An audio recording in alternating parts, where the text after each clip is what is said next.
என்னன்னே பார்த்து செய்யக்கூடாதா, நீங்க கூடவா இப்படி என்று இறைந்தார்.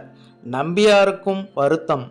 எம்ஜிஆர் உடனே, அவருக்கு என் மீது கோபமில்லை, அந்த கத்திக்குத்தான் என் மீது கோபம் என்று சொல்லி அந்த இடத்தில் சகஜ நிலையை ஏற்படுத்தினார் எம்ஜிஆர்.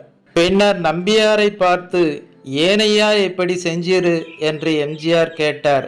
அதற்கு நம்பியார், நியாயமாக பார்த்தால் எனக்கு நீங்கள்தான் நன்றி சொல்லணும் என்றார்.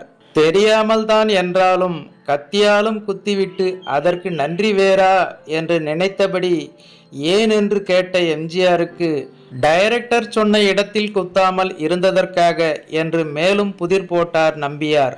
அப்படி டைரக்டர் என்ன சொன்னார் என்று வியப்புடன் கேட்டார் எம்ஜிஆர்.